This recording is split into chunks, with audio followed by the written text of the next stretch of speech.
Homeo clinic సమర్పించు ధూమ్ధామ్ ముచ్చట powered by Lobby pumps. ముచ్చట్లు షురు చేసుకుందాం.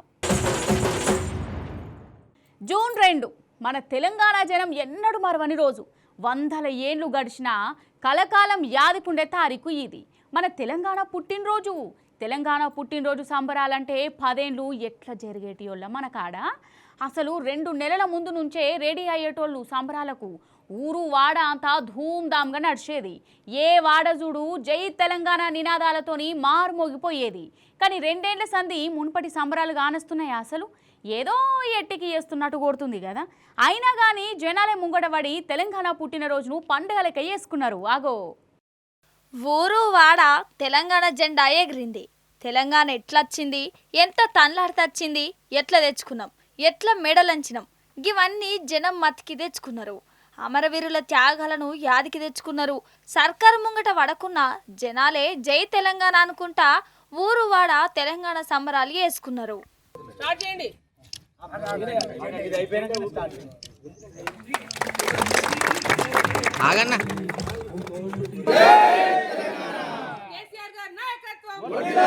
జోహార్ తెలంగాణ విద్యార్థి అమరవీరులకు, జోహార్ తెలంగాణ విద్యార్థి అమరవీరులకు.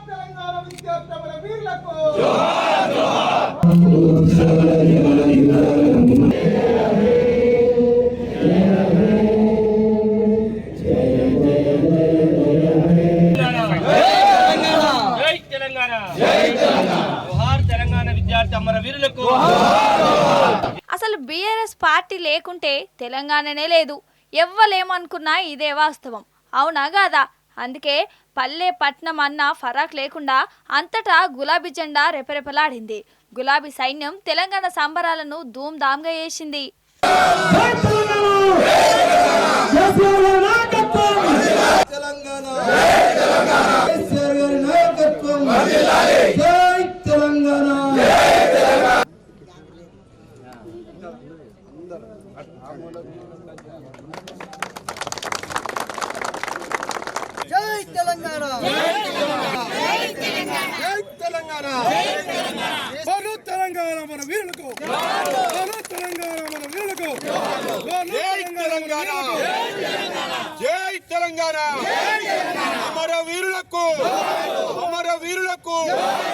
తెలంగాణ మొత్తం ఇవాళ ఒక సంక్షోభంలో కూరుకుపోయినట్టుగా కనబడుతున్నది.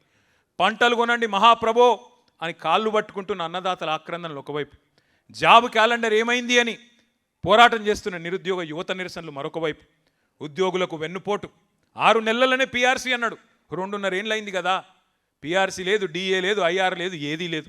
గురుకులాల్లో ఆనాడు మా ఆర్ఎస్ ప్రవీణ్ గారు సెక్రటరీగా అద్భుతంగా కేసీఆర్ గారి నాయకత్వంలో 1000 గురుకుల పాఠశాలలు మనం పెడితే ఇవాళ గురుకులాల్లో అమాయక విద్యార్థుల మరణ మృదంగం. పట్టపగలే దోపిడీలు, దొంగతనాలు, దొమ్మీలు, అఘాయిత్యాలు.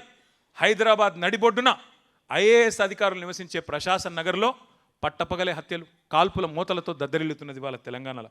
వాళ్ళ తెలంగాణలో శాంతి లేదు, ప్రజలకు భద్రత లేదు. 10 ఏళ్ళు పరుగులు పెట్టిన ఆర్థిక రంగం ఇలా కుదేలైపోయే పరిస్థితి. ఒక్క ఇటుక కూడా పేర్చలేదు రేవంత్ రెడ్డి గారు. ఒక్క ఇటుక పేర్చకుండా ఇవాళ 4 లక్షల కోట్ల అప్పును నెత్తి మీద రుద్దిండు రేవంత్ రెడ్డి. ఒక్క కాలువ దవ్వింది లేదు, ఒక్క చెరువు కట్టింది లేదు, ఒక్క ఇటుక పెట్టింది లేదు, కనీసం పెన్షన్లు ఇచ్చింది లేదు, పోనీ రైతు బంధు వేసింది కూడా లేదు. ఏం చేసినవయ్యా 4 లక్షల కోట్లు అంటే? రైతు బంధు బంద్ అయింది కానీ రాహుల్ బంధు మాత్రం బ్రహ్మాండంగా నడుస్తున్నది ఇవాళ తెలంగాణలో. టింగు టింగుమని రాహుల్ గాంధీ ఖాతా మాత్రం మారుమోగుతున్నది కానీ తెలంగాణ రైతుల ఖాతాల్లో మాత్రం డబ్బులు పడతలేవు. ఇది వాస్తవం. ఇటు తెలంగాణ భవన్లా కేటీఆర్ సారు జెండా ఎగరేసి అందరికీ శనార్థులు చెప్పిండు. అప్పటి ఉద్యమ జ్ఞాపకాలను యాద్ చేసుకున్నాడు. కళాకారులను సన్మానం చేసిండు.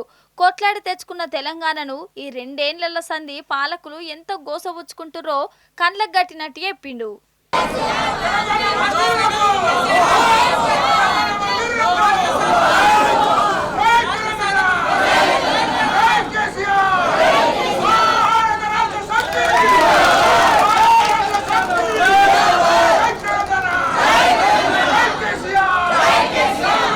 ఏ ఊరికివో జై తెలంగాణ అన్న మాటనే వినబడ్డాయి. ఉద్యమకారులు సభలు మీటింగ్లు పెట్టుకున్నారు. అమరవీరులకు జోహాలు చెప్పి తెలంగాణ పుట్టినరోజును సంబరంగా చేసుకున్నారు.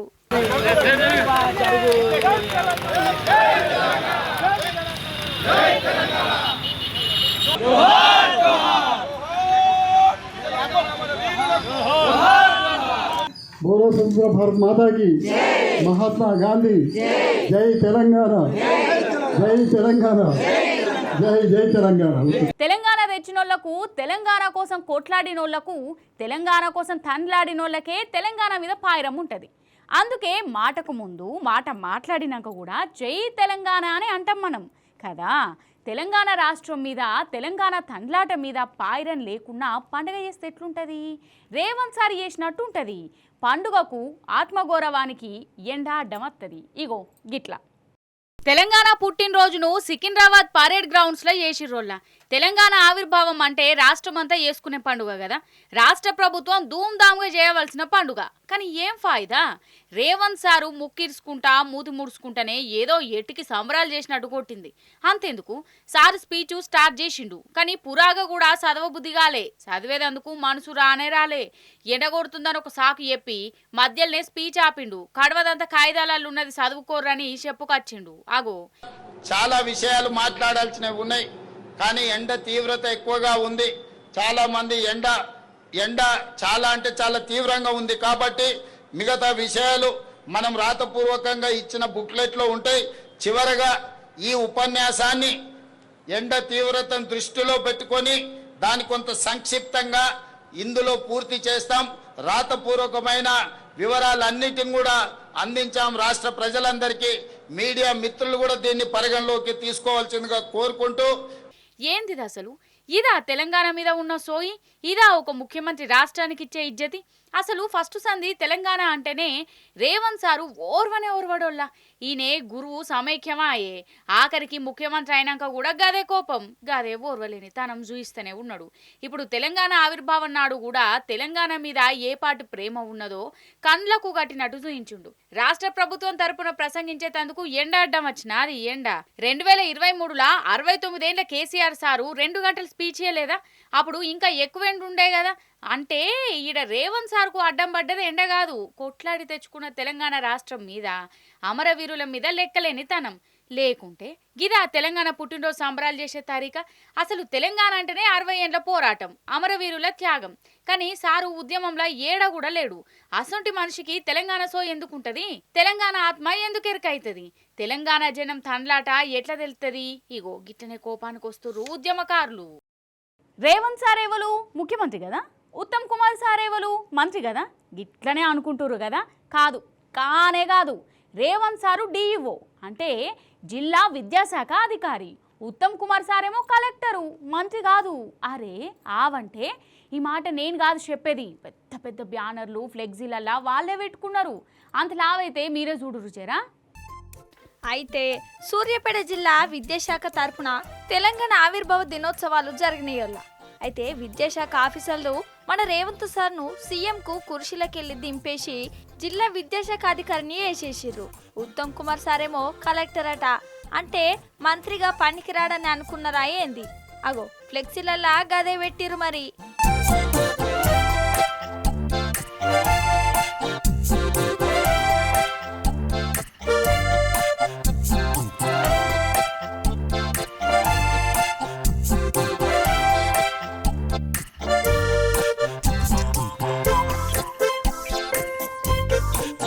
చూసిరా, రేవంత్ సార్ బొమ్మ కింద జిల్లా విద్యాశాఖ అధికారి సూర్యాపేట అని రాసేసిర్రు.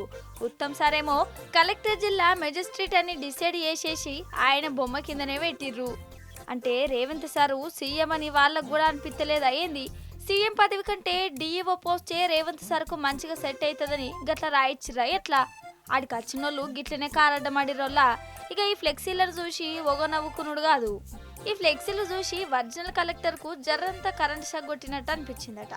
ఓష్ని కలెక్టర్ను నేనైతే ఉత్తమ్ సార్ పేరు రాసుడేంది, రేవంత్ సార్కు డిఈఓ పోస్ట్ ఇచ్చుడేందని అక్కడోళ్ళతో జరగరమైందట. ఇక జప్పగా ఫ్లెక్సీలు దించే ఉపాయం చేసిండట. మొత్తానికి ఫ్లెక్సీలు ఎవరు కొట్టించిరో గాని బరే కొట్టించిరు పటు అని కొందరు జోకులు కూడా వేసుకున్నారు. అదన్నట్టు ముచ్చట.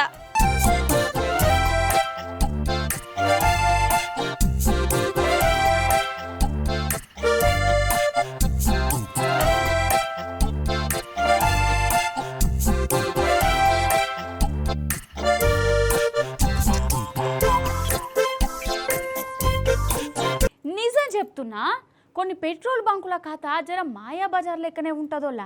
కండ్ల ముందే అంత మాయ చేస్తారు. అందరు కాదు, కొందరు శకలు గట్లనే ఉంటాయి. నమ్మికతోని బంకు కాడ పెట్రోల్ పోయించుకుంటే సగం ముంచేటోళ్ళు కూడా మోపారు. ఆగో గట్లనే అయిందట ఒక బంకు కాడ. పారి మరి ఇది ఎసొంటి మోసం అరుచుకుందాం కానీ ఏమో అనుకుంటాం కానీ పెట్రోల్ బంకులలో కూడా శాన్య మోసాలు అవుతాయోళ్ళ. ఆ పంపేమో లోపల పెడతాడు, కట్టుకోతుతాడు, మనల్ని రీడింగ్ చూడమంటారు. మరి పెట్రోల్ పోతుందా లేదా అర్థమే కాదు. వాళ్ళ చేతులలోనే అంత మాయం ఉంటుంది. అందరని కాదు, కొందరు కళాపోషణ గట్లనే ఉంటుంది. ఆ కొందరు ఇట్లా ఈ పెట్రోల్ బంక్ అయితే ఇంకా ఆరితేరిపోయింది. ఎంత అంటే అసలు కారు ట్యాంకర్ల 45 లీటర్లు పడితే 52 లీటర్ల పెట్రోల్ పోసేంత కళాపోషణ చూయించిర్రు. ఆ 45 లీటర్ల ట్యాంకుల 52 లీటర్లు ఎట్లా పడతాయి అంటే అదే ఈ బంకు మ్యాజిక్. మరి ఆ మ్యాజిక్ ను ఇగో ఈయన బయట పెట్టిండు. ఈయనే ఉత్తరప్రదేశ్ రాష్ట్రం కాన్పూర్ అయినే కారు తీసుకుని బంకుకు వచ్చిండు. ఫుల్ ట్యాంకు కొట్టమని చెప్పిండట. ఆ ఫుల్ ట్యాంక్ అయింది. 52 లీటర్లు పడ్డదా అని చెప్పిండట.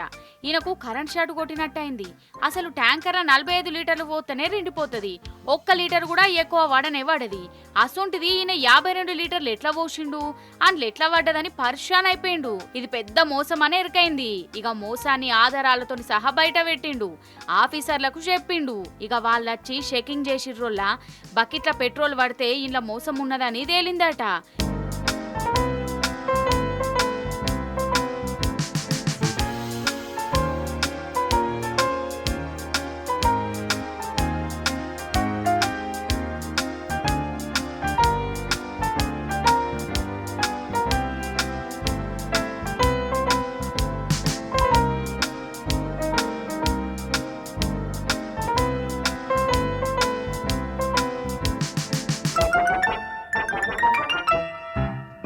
కాదు, అసలే పెట్రోల్ డీజిల్ రేట్లు తాపకింత పెరుగుతున్నాయిరా భగవంతా అంటే నడిమిట్లా ఈ బంకుల పర్ఫార్మెన్స్ ఏందోల్లా.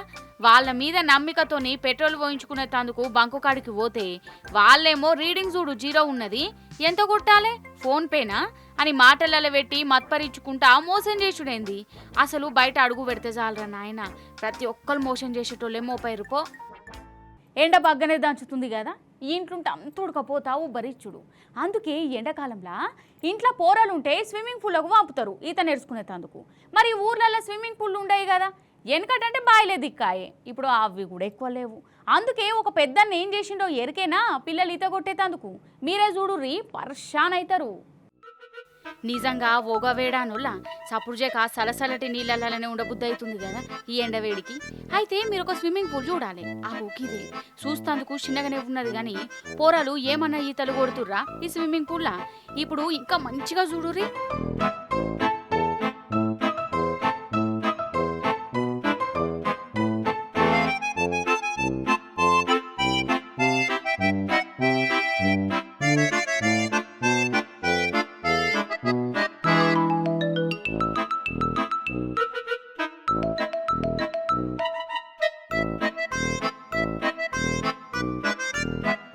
అర్థమైందా?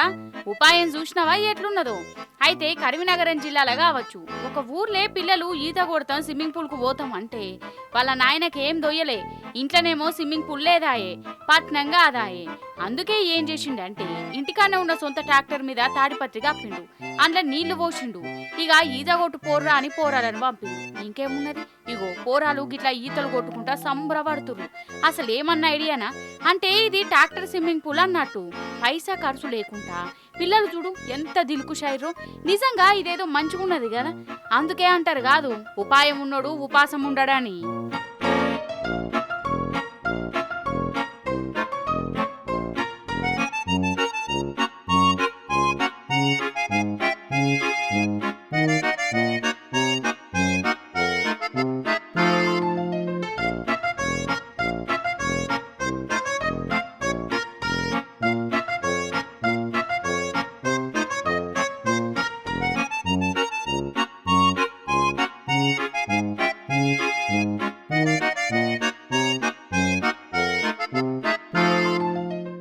ఇక ఇంకొక్క ముచ్చట మిగిలింది. ఇంకా ఒక్క ముచ్చట చూస్తే ఒక చిత్తం అవుతుంది. ఆలస్యం చేయకుండా చూద్దాం పారి. అయి ఎవలబ్బా ఈ ఆటోరాని అని పరేషాన్ అయ్యారు. పరేషాన్ కాకురి దయచేసి, అట్లా నద్దు కూడా. ఈమె మహారాష్ట్ర ముఖ్యమంత్రి దేవేంద్ర ఫడ్నవీస్ భార్య అమృత ఫడ్నవీస్ ఇప్పుడు ఆటో తోలుతాంది. అరేవా గంతమంది ఉన్నా ఎట్లా నడుపుతుందో చూడు, ఎవ్వరికి టక్కర కాకుండా. వెనుక కూడా దోస్తులను ఊసబెట్టుకున్నట్టున్నది కదా. అయితే ఇది ఎలక్ట్రికల్ ఆటోనట, అంటే పెట్రోల్తో అవసరం ఉండదు. మన మోడీ సారు పెట్రోల్ ఆదా చేయాలని పొదుపు సూత్రాలు చెప్పే కదా, అందుకే పెట్రోల్తో అవసరం లేని ఈ ఆటో నడపాలి అని అక్కగారు ఈ ఆటోల పేరంట పెట్టిందన్నట్టు. అందుకే ఈ ఆటో నడిపి మస్తు పెట్రోల్ బచాయించింది గిట్లా.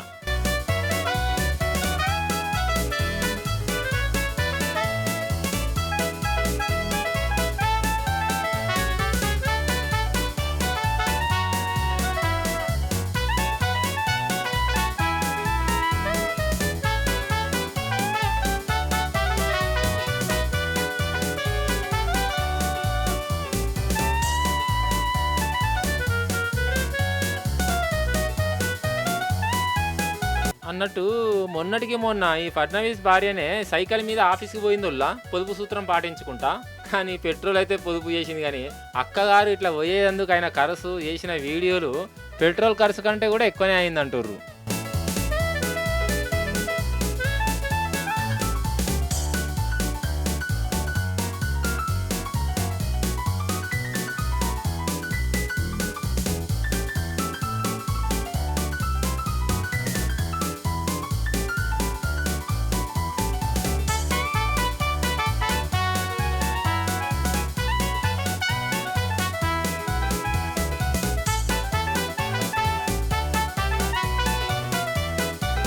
సరే, మహారాష్ట్ర సీఎం భార్య గట్ల దూసుకపోతే ఇక ఇటు చూడుర్రిగా ఒక పోలీస్ అన్న మన దేశాన్ని ఎడ్ల బండిని ఎట్లా ముంగడి పట్టుకపోతుండో. ఇది కూడా పొదుపు సూత్రమేనట. మోడీ సార్ చెప్పిండని ఇక బైకులు కార్లు వాడట ఈసారు. సప్పుడేకో ఒక ఎడ్ల బండి తెచ్చుకొని రోజు పోలీస్ స్టేషన్కు పోతుండట. అసలు ఏమన్నా తెలివా, ఏమన్నా ఉపాయమా? వెనుకట 50-100 ఏళ్ళ కిందటకి ఇట్లా పోయేది కావచ్చు ఎడ్ల బండ్ల మీద ఆఫీసులకు. ఇప్పుడు ఈసారి మళ్ళా షురూ చేసి అందరు ఎడ్ల బండ్ల మీదనే ఆఫీసుకు ఓర్రి అని పిలిపిస్తుండు. చాలా గొప్పుడు కదా.